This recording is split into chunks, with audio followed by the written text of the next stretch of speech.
It doesn't even show up on a test. You can go out and bang somebody, no condom, they don't even get it, according to my internet research. Don't listen to me, but I think that's what I overheard in a bar. It's the last thing they cured. Do you know what fake legs looked like when I was a kid? Huh? First of all, there was only one color. It was like Band-Aid color, and everybody knew you had a fake leg, and you were fucking walking down the street, oh, you've got a fake leg. What do you think happened? Motorcycle accident. Fell down a flight of stairs. Got impatient with a wood chipper, right? Everybody knew you had a fake leg. Now, if you have fake legs, you're not allowed to compete with people with real legs in the Olympics, because not having legs is now more of an advantage than having real legs. Doctors make better legs than God. All right, your calves and your feet flopping around are no match for a couple of sickles. These people just skiing down the fucking street. You get them by some train tracks that go downhill, you're never gonna see them again.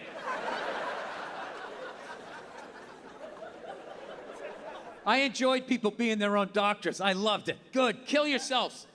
Kill yourselves. There's too many of us. It's fantastic. All right, this is a weird thing to say in LA, but I'm really into guns. I do. I love guns. I don't own a gun. I didn't grow up with them, so, you know, I know that I'm an idiot, so I'll probably kill myself, but I don't have a problem with guns, you know? And liberals got to quit trying to, you know, take away conservative people's guns. They just got to stop doing that shit, because when you try to take away their guns, then you get them in a corner where they got to start defending everybody with a gun. You know, like that fucking idiot Rittenhouse, right? That moron. And they got to sit there like, no, he's a bright guy. He was a good guy with a gun. My favorite thing about that was, why did he go up there? It's like, well, he loved his town. He loved it. It's like, oh yeah, when it snows out, does he show up with a shovel?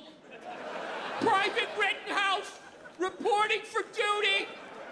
Boy, oh boy, do I love this sidewalk, my goodness. I'll tell you, that guy went there to feel threatened. And he felt threatened, and he fucking killed 2 people. Turns out the 2 people he killed were a convicted child molester and a skateboarder.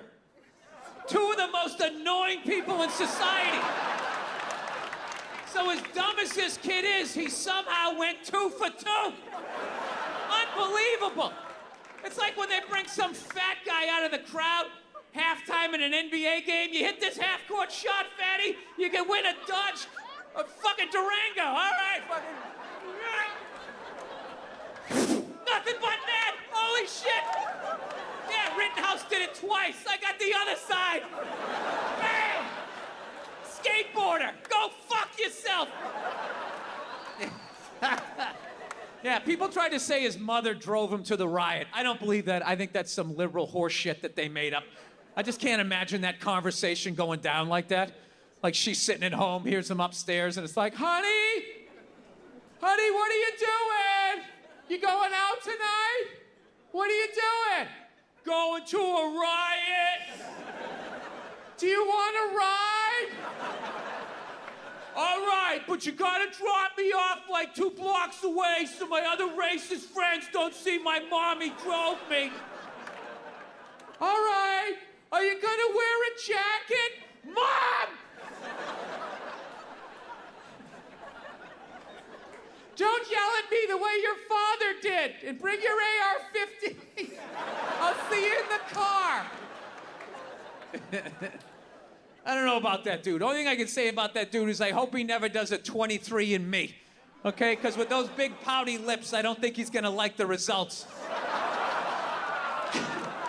And then he's gonna have to go down to the hideout with his knocking on the door. Come on, man, I'm like 91% you.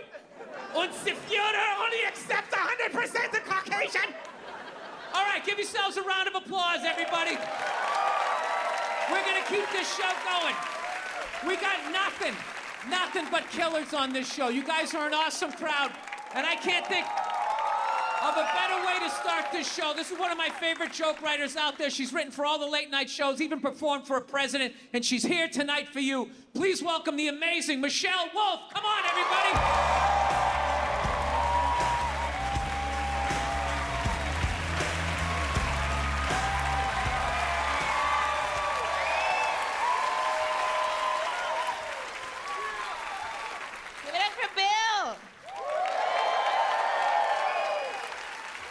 I know, we're both redheads. I don't know if this is a show or a fetish. I want women to get ahead. Yeah, we only needed 4. I want women to get ahead, but I just don't know if it's gonna happen.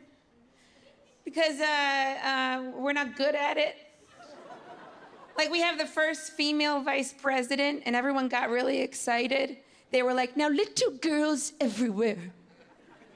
Little girls everywhere will know it's possible.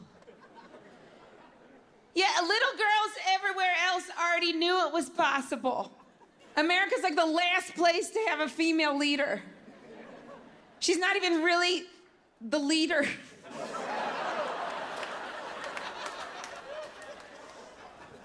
We're like the last place to have a female leader. Kosovo has been a country for 13 years. They've already had 2 female leaders.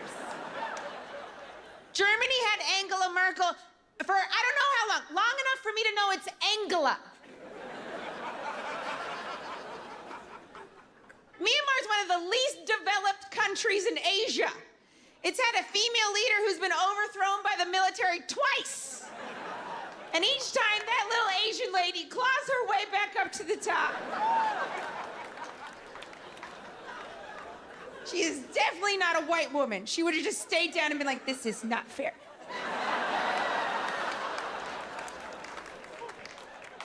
Little girls everywhere. And some people make the argument. They're like, well, some people just need to see it happen to know it's possible. All right, well, then you're not a leader. That's like the exact opposite definition of a leader. Like, guys, I'm gonna show you the way. If you could just, if I could follow you, maybe. And use that anywhere else. You're in school, you're looking up someone's paper, and they're like, the teacher comes up to you, and she's like, what are you doing? And you're like, I just need to know it was possible. Little girls. And they only do this when good things happen to women. They don't do this when bad things happen to women or when women achieve bad things. You know, like when 2 Girls, 1 Cup came out, no one was like, now little girls everywhere.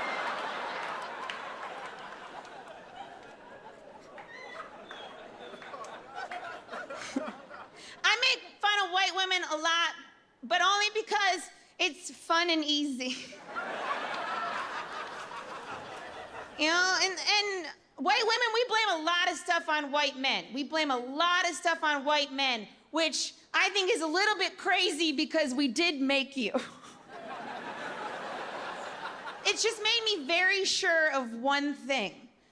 White women should never be allowed to make robots.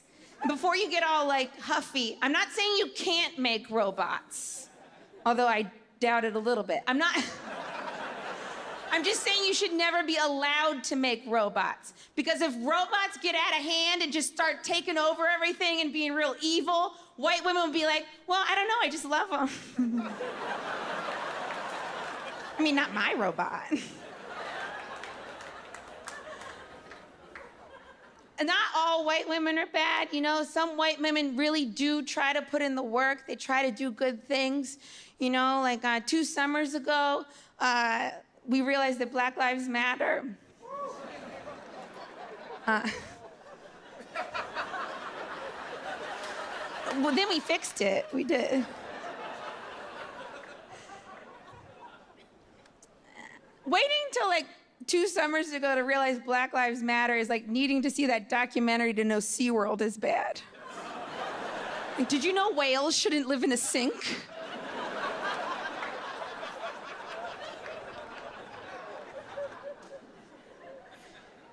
But white women, they really put in the work. You know, we protested, We made signs. We really tried.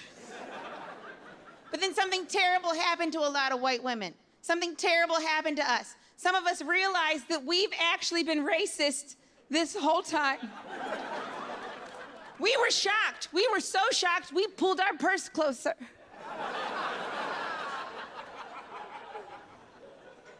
But after that, we were like, well, from now on, we're gonna learn, we're gonna listen, we're gonna hear, we're gonna open a small black business.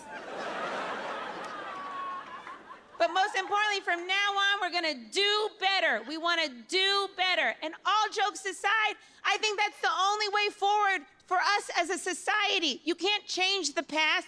All you can do is better moving forward. And I think that's what we should try to do. Except, that's almost exactly the same thing men said about Me Too, and we found that answer completely unacceptable. Men were like, us? The whole time? Well, from now on, we're gonna learn. We're gonna listen. We're gonna hear. We're gonna open a small black business. But most importantly, from now on, we're gonna do better. We wanna do better. And we were like, no, not good enough. You all have to die. It doesn't matter what you did. You could have raped somebody or accidentally whispered into a boob. It's all the same. And you have to die. Me Too was the worst run movement I've ever seen. We ran Me Too like Amelia Earhart.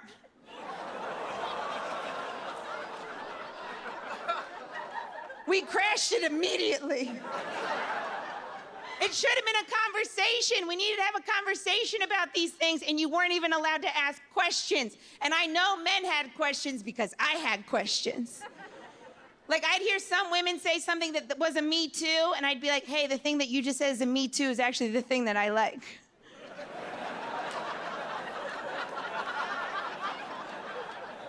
So how we tell men about that? Some women would be like, men shouldn't use their power to have sex. And then other women would be like, I like when men use their power to have sex. And then men were like, can you tell us which one you are? And we were like, no, but for different reasons. Some women would be like, this man, he hit on me at work. It made me uncomfortable. That's harassment. It's like, okay, so do you want no one to hit on you at work? No, I only want the men who I want to hit on me at work. Okay, do you want to make a list of who they are? No, I'm mysterious. Well, then buckle up, Nancy Drew. You got some uncomfortable times headed your way.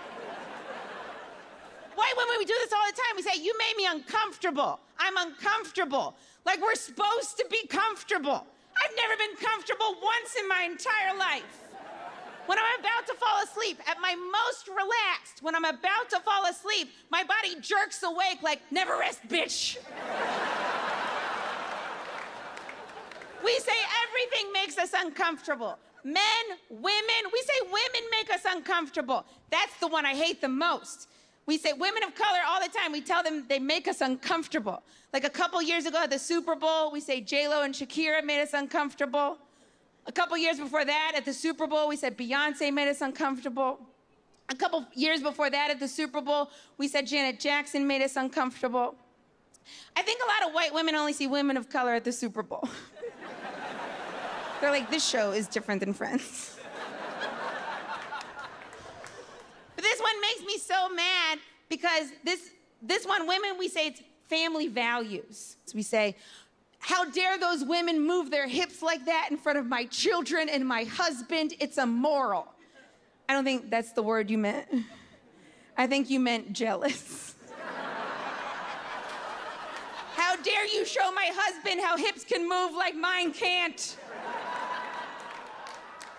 You ever seen a white woman try to twerk? You ever seen it? It looks like Pinocchio trying to walk as a real boy for the first time. Just like,